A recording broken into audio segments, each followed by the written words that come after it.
Hello, welcome to the presentation. My name is Mark. I am the PhD student of Professor Vincent at Taipei Tech. So this presentation is just a simple guideline on what type of camera and how many cameras required for this measurement work, which camera deployment plan to use, and how to prepare the setting ready for tracking and measurement work.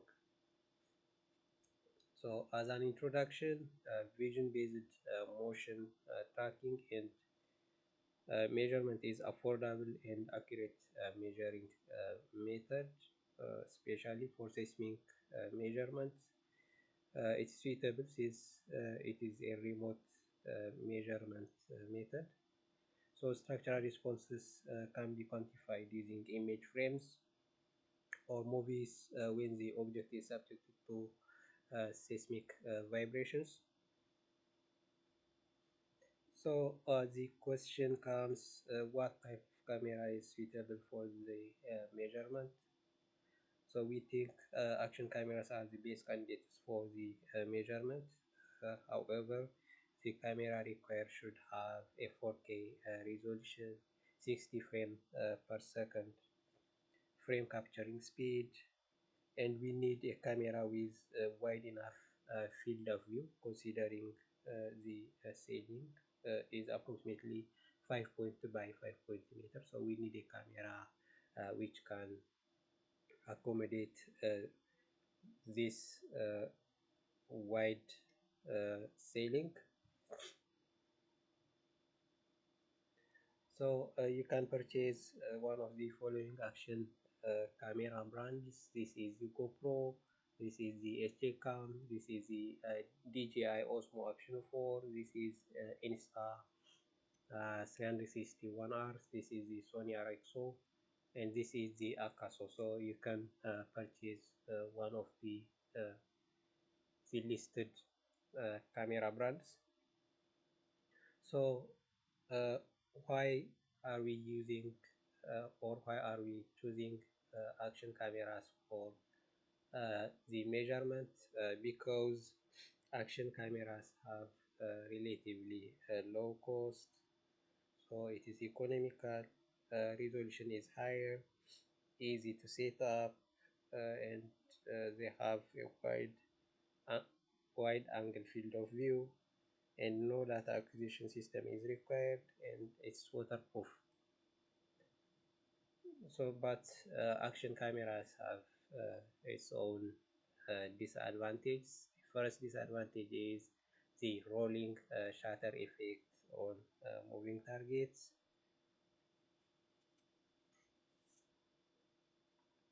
So images are twisted when the object is moving, like the image of the rotor blade of an airplane. So the sensors used in action cameras work like a scanner. So it scans the target from the top to bottom. So there is a time difference when the sensor captures the top and the bottom of the target. So this time difference creates a twisted image. So as we can notice from here, from this image, so the rotor blade is twisted because of the rolling shutter effect. Another disadvantage of action cameras is just images are distorted. So we can compare these buildings. So the actual appearance of the buildings is like this. So when in the image captured by action camera, it appears distorted. So image distortion is also another disadvantage of action cameras.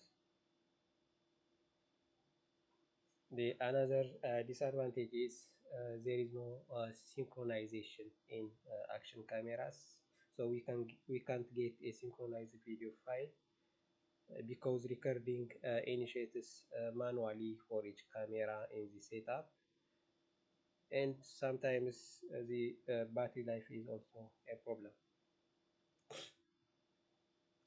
So it seems funny, but cell phones can be also used for measurement works if action camera, in case if action camera is not available. So we can use a cell phone as an option for action cameras. So in this section, I will discuss on how the camera the camera is going to be arranged, how many cameras required for each plan, and which plan best suits for our case. So we have three camera deployment options. So this is option one, and we think this is the first priority for our measurement. So just uh, using four cameras situated in four directions. So in all directions we use a single camera setup. So based on this setup, we need at least four cameras. So minimum number required is four cameras. So this type of camera setup is recommended as a first priority for the project. So when we see its advantages, it better covers the target area from multiple viewpoints. So it's a simple camera setup, and it's economical because it needs only four cameras, and data processing is easier relative to the other two deployment plans. So the second option is using two pairs of cameras in only two direction. So the number of cameras required is just similar to priority one, but the difference is this one is the cameras are situated only the in two directions, in this and in this direction, or in this and in this direction. So generally this option is recommended if the space required for setting up the cameras is limited. So for instance, if either of the directions are not accessible, for example this and this direction is not accessible, so we put the cameras only in uh, the two direction only. So we think this is the second option. So option three, I mean, this is the advantage and disadvantage of the camera setup. So it has some disadvantages. The main disadvantage is the target coverage problem, because the cameras are situated only into a direction, so target coverage may be a problem. Also, if one camera fails, stereo vision may not be possible in this case.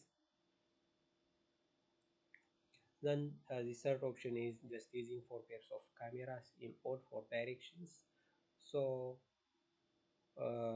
it has some advantage and some disadvantage. So the disadvantage is the coverage.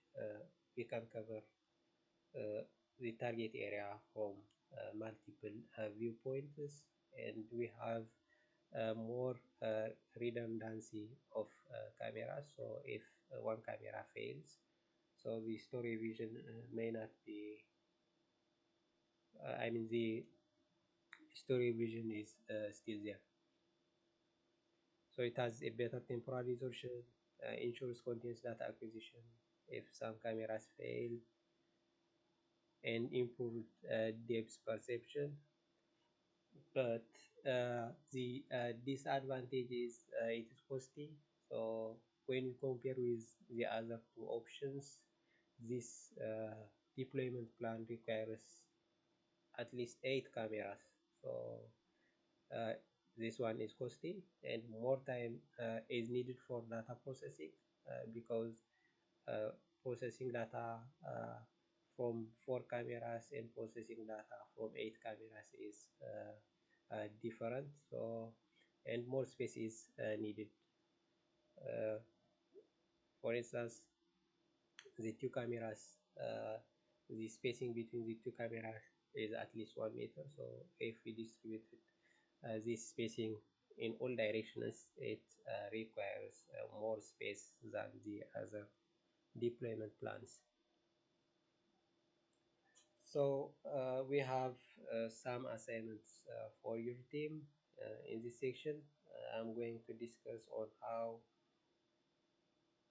to record the world coordinates and how to install tracking markers and how to set up the cameras.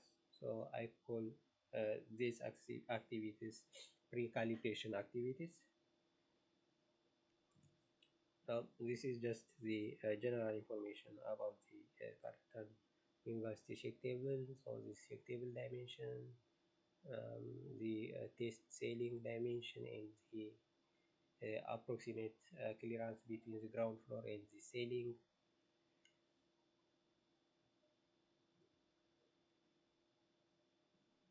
So in pre-calibration activities, step 1 is defining the world coordinate. So you can use a Cartesian coordinate system to define the world coordinate. So you have to choose a reference point, and so like this, if this is the reference point, this is the y direction, and this is the x direction, and this is the z direction. And step 2 is just specimen annotation or marking. So target pointers are required for the tracking task. So the targets should be marked on the surface of ceiling, and use a high contrast paint uh, like black and white is better. So you can use a paint or a sticker to mark the tracking points.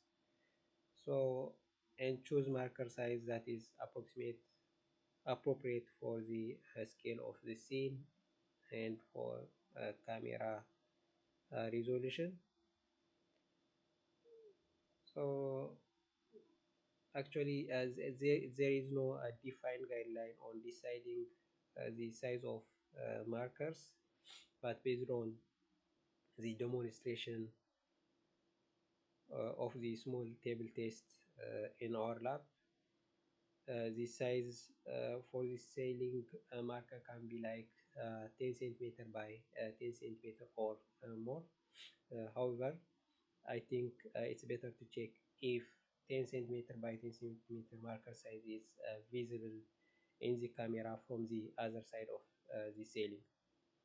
So labeling the pointers with point number and coordinate is also important. So you have to label the each pointers with its point number and its coordinate. So labeling the pointers is important because it avoids confusion on post processing works such as calibration and tracking works. So it makes it easy to identify which point is where in the image captured by different cameras.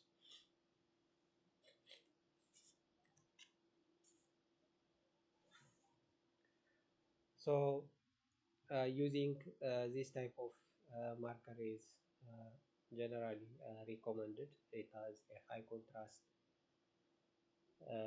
it has high contrast. It is a black and white. So this marker type is easily identifiable from images. So you can use this type of marker for the sailing annotation, and use a predefined grid or pattern for placing the markers, and place markers evenly throughout the region of interest to ensure comprehensive coverage and facilitate accurate tracking from different perspectives.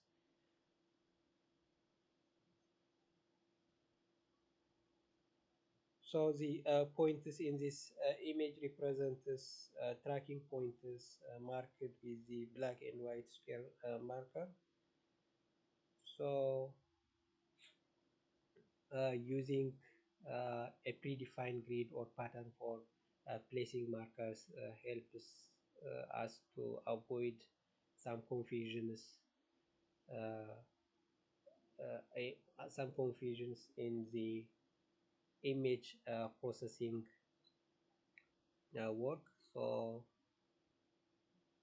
and it's important to label the markers with their respective world coordinate and their point number.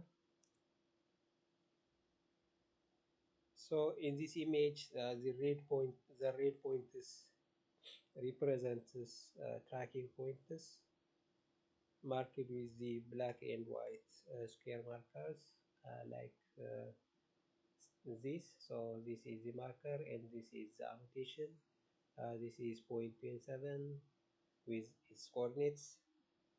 So there are 27 pointers. However, you can adjust the number and spacing of pointers based on your criteria. So this is just to show how to distribute the markers or the tracking pointers. So uh, you can change this arrangement based on your criteria.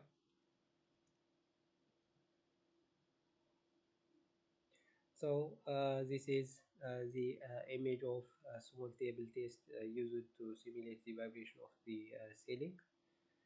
So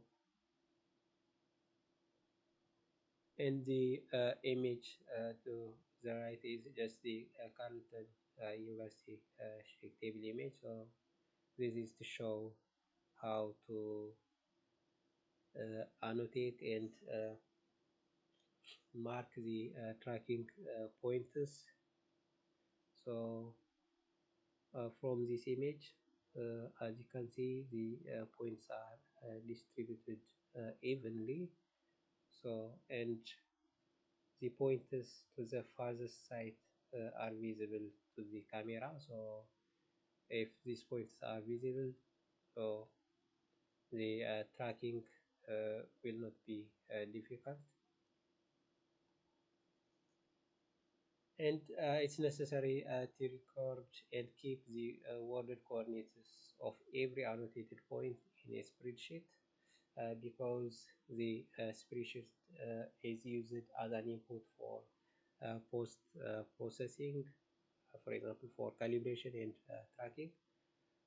So in this small shake table test, we have 20 pointers as point 1 this 1 2 3 4 5 6 7 8 9 10 11 12 13 14 15 16 17 18 19 20.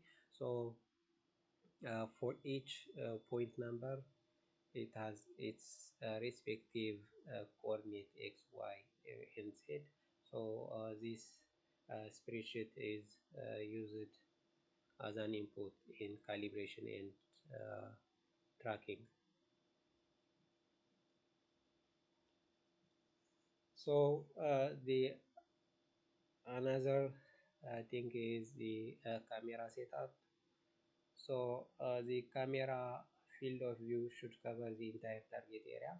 So if we have 5.2 by 5.2 meter sailing dimension, so the cameras should see at least all tracking markers. So all tracking pointers or markers must be visible to all cameras utilized throughout the measurement, and the cameras used for the measurement should have the same recording speed.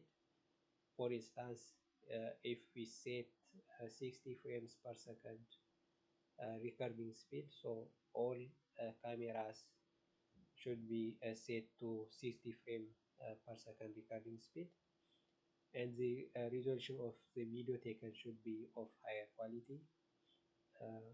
4K is recommended, and there should be adequate light to produce a better video quality. So the cameras must stay still during measurement. So moving the cameras while recording is not good. So the camera should stay still until the experiment is finished. So thank you. Then the rest of the tasks of calibration, tracking, and stereo triangulation will be handled by the Type A tech team. So this is just to let you know what to do and what to prepare. So thank you very much for your time.